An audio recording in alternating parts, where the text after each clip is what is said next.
Bonjour à tous, bienvenue dans cette vidéo, c'est Jérôme qui vous parle et aujourd'hui nous allons parler de 5 idées de business que vous pouvez lancer avec un petit budget. Alors ces idées de business ont en commun les choses suivantes, c'est que déjà vous pouvez démarrer avec moins de 100 euros, ensuite vous pouvez commencer quel que soit votre âge à partir de 18 ans, et enfin, vous pouvez commencer dès ce soir. Donc dès ce soir, vous pouvez lire les stratégies, lire des livres et consulter ma chaîne aussi. Si vous abonnez, vous aurez régulièrement des notifications sur une nouvelle vidéo qui rentreront plus en détail dans ces business-là, sachant que j'en ai abordé, j'ai gagné de l'argent avec plusieurs d'entre eux, et je veux partager avec vous ma passion et vous aider à générer de l'argent grâce à ça. Alors, en tout premier lieu, il y a le dropshipping. Alors, qu'est-ce que le dropshipping? Eh bien, c'est lié au e-commerce, c'est de la vente en ligne, sauf que vous ne détenez pas les stocks chez vous. Donc, avec le dropshipping, vous faites appel à un fournisseur qui lui-même va expédier les colis directement chez le client. Et vous vous occupez juste de poster des annonces sur les marketplaces, c'est-à-dire des sites comme Amazon ou comme eBay, ou sur votre propre site web. Donc, vous n'avez pas de stock chez vous. La logistique, autrement dit, vous la déléguez. Et vous vous occupez tout juste de chercher des articles et du marketing. Voilà, donc c'est quelque chose qui est assez facile à mettre en place. Par contre, ça demande beaucoup de travail, car en dropshipping, c'est comme dans beaucoup de choses, il faut trouver le produit et le service qui se vend bien. Il existe sur la scène des millions de produits, il y a de la concurrence aussi. Et vous, ce que vous devrez faire, c'est de trouver les bons produits que les gens achèteront. Mais le dropshipping, l'avantage, c'est que vous pouvez travailler depuis chez vous. Depuis le confort de votre maison, vous pouvez ouvrir par exemple un compte eBay dès ce soir.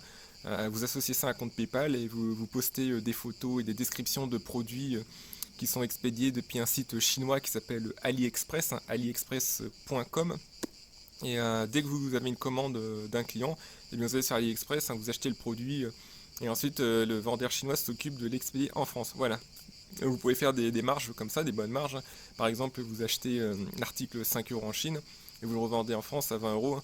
Et vous vous occupez de faire des belles descriptions avec des super images et vous pouvez upscaler. Dans le dropshipping, il y a aussi la possibilité de faire ça avec votre propre site web, mais ça c'est plus compliqué. Il faut faire de la publicité en ligne. Moi-même pendant 4 ans, donc j'ai fait du dropshipping sur eBay, sur Amazon avec mon propre site. Mais le plus simple pour démarrer, c'est avec la plateforme eBay. Amazon marche aussi, mais Amazon c'est plus compliqué car ils ont des règles très strictes. Avec les vendeurs, il faut respecter des normes de qualité, de service client très très élevées. Et donc ça demande encore plus de travail. Voilà. Alors le business suivant dont je voudrais vous parler, c'est une agence digitale. Qu'est-ce que c'est? Eh bien en France, il y a plus de 3 millions d'entrepreneurs et beaucoup d'entre eux n'ont pas de site web. Voilà, donc une agence digitale, ça aide des entrepreneurs à assurer leur présence sur le web et aussi à faire la promotion de leurs produits, de leurs services. Donc pour parler concrètement, vous allez chez des artisans, des coachs, des professeurs particuliers, des boulangeries, des restaurants, etc. Vous leur proposez de faire un site web qui soit optimisé, qui indique notamment l'histoire de leur entreprise, là où ils sont situés, quels sont leurs tarifs, combien coûte le pain, combien coûtent les brioches, combien coûtent les gâteaux dans une pâtisserie, dans une boulangerie. Pour un coach sportif, combien coûtent ses services de musculation, d'amincissement, etc. Et comment les contacter. Ça paraît très simple, mais je vous assure que beaucoup d'entreprises n'ont pas de présence sur le web. Ce qui est terrible, parce que en 2019, à l'heure où je vous parle, Internet c'est la vitrine des temps modernes, c'est la vitrine du 21e siècle. Tout le monde est sur Internet en France, tout le monde, et même dans le monde, et c'est là où vous devez être si vous voulez avoir plus de clients. Bon, à moins que des gens veulent ne pas avoir plus de clients, mais bon, dans ce cas, ils ne feraient pas de business. Vous, en tant qu'agence digitale, vous êtes là, vous les aidez à avoir aussi une bonne position sur Google, parce que les gens font des recherches sur Google. Par exemple, vous voulez aller à une pharmacie, vous voulez chercher une pharmacie à Nancy, vous tapez pharmacie Nancy, vous aurez plusieurs résultats dans la première page. Et bien, si vous aidez une pharmacie avec ça, vous optimisez son site pour qu'il apparaisse sur la première page de Google en fonction de certains termes de recherche, comme pharmacie Nancy, se soigner Nancy, paracétamol Nancy, etc. Voilà, donc je vous invite à en savoir plus sur SEO sur ma chaîne. Il y a des vidéos qui en parlent ou qui en parleront et qui seront bientôt uploadées. L'idée de business suivante est la création d'un blog et de vente de formations en ligne. Alors laissez-moi m'expliquer comment ça se passe. Eh bien, vous créez un blog sur une passion que vous pouvez monétiser. Par exemple, prenons la cuisine diététique. Donc vous postez régulièrement des articles parlant de recettes qui sont peu calorifiques, des recettes non grasses, des recettes qui font maigrir, etc. Au bout d'un moment, les gens vont vous trouver sur Google. Vous pouvez associer ça à une chaîne YouTube aussi, vous postez des vidéos. Donc les gens vont commencer à vous suivre. Vous développerez ce qu'on appelle une communauté, une audience. Et ensuite, quand les gens ont confiance en vous, eh bien, vous pourrez leur vendre des formations vidéo pour aller plus loin. Voilà, donc pourquoi une formation vidéo? Eh bien, par rapport à un e-book, par exemple, c'est que la formation vidéo a une forte valeur perçue. Donc vous pouvez très bien vendre une formation de 2 heures pour 97 euros, ça se fait tout à fait. De 4 heures, vous pouvez vendre ça pour 197 euros. Donc en général, le prix de vente d'une formation, donc ça dépend de la pression d'expertise, mais aussi du temps que vous passez dessus, la quantité totale de matériel que vous fournissez. Et ça, c'est vraiment quelque chose qui est très bien. Si à la fois vous êtes passionné par le sujet, si c'est quelque chose que vous pouvez monétiser, et puis si vous êtes expert dedans, voilà. Donc ça peut être plein de thèmes, ça peut être par exemple une formation sur la création de blogs, ça peut être une formation sur les crypto-monnaies, ça peut être une formation sur des techniques d'arts martiaux, ça peut englober beaucoup de choses, voilà. Et le point commun, c'est que vous faites un site, et ça demande peu d'investissement. Il faut acheter le nom de domaine pour quelques euros par an, acheter un hébergeur, enfin louer de l'espace sur un hébergeur pour que votre site puisse être logé. Donc voilà, donc il y a des vidéos qui sont sur la chaîne ou qui viennent bientôt qui parlent de tout ça. Et voilà, et donc c'est tout. Et puis acheter aussi un smartphone si on n'en avait pas. Mais je pars du principe que la plupart d'entre nous ont un smartphone pour vous prendre en vidéo. Et un micro, il y a des micros à 50 euros qui sont très bien. Et c'est très adapté pour démarrer ce genre de business. Alors, quatrième idée, je voudrais parler aussi de quelque chose qui est encore peu connu. Et il y a encore pas trop de concurrence, mais ça répond à un besoin très important. C'est la conciergerie Airbnb. Alors Airbnb, si vous ne savez pas ce que c'est, eh bien c'est une plateforme qui permet à des particuliers de mettre en ligne leur logement, un appartement pour des locations courte durée. En fait, c'est comme si vous proposiez un service d'hôtel, mais chez vous. Vous avez un appartement, vous le mettez sur la plateforme, des touristes vous contactent, vous payent.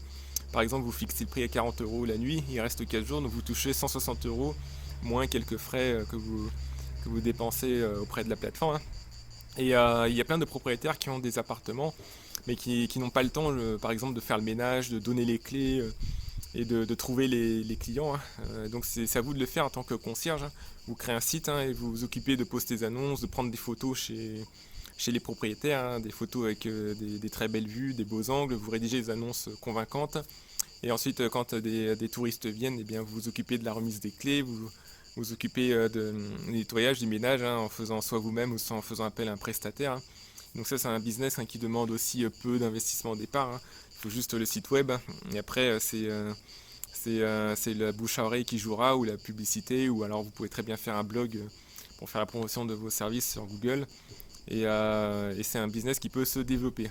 Alors oui, par rapport aux 5 business dont je vous parle dans cette vidéo, c'est que ils sont tous, développables. Vous pouvez les mener loin en travaillant beaucoup et en travaillant intelligemment. Et c'est des business qui peuvent vous rapporter de quoi vivre tout en étant libre. Voilà, car vous êtes votre propre patron et ça n'a pas de prix. Alors, idée suivante de business, eh bien c'est le coaching ou l'enseignement en cours particulier. C'est à peu près la même chose, sachant que vous enseignez à une personne en face à face et que vous l'aidez à atteindre un objectif, à améliorer ses compétences.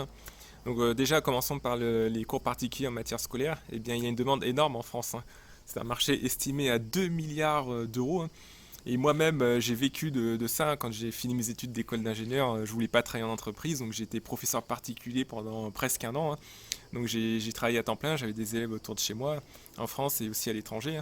Et ce qui est bien, c'est que c'est bien payé. Par exemple, pour un cours de maths à un collégien, eh bien, vous pouvez très bien facturer ça 20 euros l'heure, au minimum.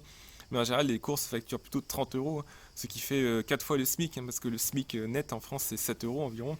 Si je me trompe pas, peut-être que je ne suis pas exact, mais avec une heure de cours particulier, vous touchez à 3 ou 4 heures de SMIC, ce qui est vraiment super. Si vous enseignez par exemple 15 heures par semaine à 30 euros, donc ça vous fait 450 euros la semaine, 1800 euros dans le mois, vous enlevez 25% de charges d'auto-entrepreneur, donc il vous reste 1350 euros par mois, net, donc net avec la sécurité sociale, l'assurance maladie et tout ça, en travaillant que 15 heures par semaine, vous avez déjà presque le salaire médian en France. Le salaire médian, c'est de 1500 euros net par mois. Voilà, donc c'est vraiment une option à considérer, hein.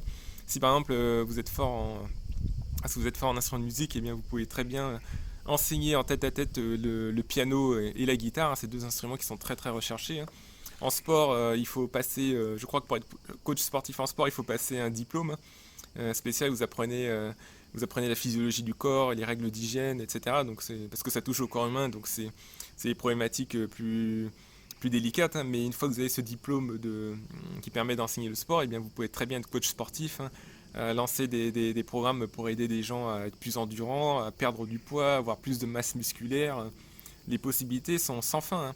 Être coach sportif, moi-même j'en prendrais bien, pour améliorer ma posture, pour me sentir mieux dans ma peau, pour être plus en forme dans la vie de tous les jours, pour avoir plus d'énergie. Et être coach sportif, c'est un métier génial. Et vous avez le coach en développement personnel, où vous aidez les gens à trouver l'âme sœur, à avoir plus confiance en eux, à atteindre leurs objectifs de vie, à trouver une raison de vivre, etc. Ça, c'est quelque chose de très très très demandé aussi. Là, c'est plus de l'empathie, c'est aussi arriver à mettre les gens en confiance, tu vois. Vous voyez, donc c'est coach en développement de vie ou développement personnel. C'est très centré sur l'humain, mais c'est un domaine où vous pourrez trouver des clients. Voilà, j'espère que cette vidéo vous a donné quelques idées, hein, et que si vous avez envie de faire du business, eh bien, j'espère que vous vous lancerez dès que possible, hein, et même ce soir, hein. Par exemple, si vous êtes dans un travail à temps plein, eh bien, vous pouvez très bien faire un business plan à côté, hein, collecter un maximum d'informations, vous renseigner un maximum, hein. Donc la clé vraiment de la réussite, hein, c'est d'abord de vous renseigner, hein. C'est de lire, aller sur Amazon, acheter des ouvrages Kindle, hein. Achetez-vous une tablette, hein, ou sinon allez sur Internet, hein, téléchargez des e-books, hein, lisez-les en PDF, hein. Ensuite, allez sur YouTube, hein, regardez des vidéos qui sont en rapport avec votre projet, hein. Regardez votre budget, hein. Il faut un petit peu d'argent quand même, hein. Bon, j'ai dit que c'est moins de 100 euros, mais bon, il faut quand même les 100 euros, hein. Mais ce serait très très peu, hein, par rapport aux possibilités de gains que vous aurez, et surtout, pas seulement les gains financiers, mais les gains en temps, les gains spatiaux. Parce que quand vous êtes votre propre patron, eh bien effectivement, vous aurez beaucoup de travail au départ pour mettre en place ce système, mais ensuite vous pourrez automatiser, vous pourrez faire appel à des assistants, etc. Et vous ne serez pas obligé de tout faire tout seul, donc vous aurez du temps libre. Vous ne serez pas obligé de travailler de 9 heures à 5 heures au même endroit. Et pareil, gain spatial, parce que il y a des métiers, par exemple, si vous faites du dropshipping, comme je vous en ai parlé au début de la vidéo, où vous expédiez des colis en passant par une personne tierce, et bien là, vous pouvez très bien être à Sao Paulo, à Moscou ou à Shanghai, et travailler de ces endroits, et être en relation avec vos fournisseurs via Skype, via email, etc. Si vous faites du coaching, vous pouvez le faire en tête à tête, mais aussi par Skype, en ligne. Par exemple, l'enseignement du français, ça se fait très bien avec des étrangers qui vivent aux États-Unis, en Russie, en Asie, en Afrique, n'importe où. Et vous pouvez recevoir les paiements par PayPal et enseigner pendant 1 heure sur Skype, etc.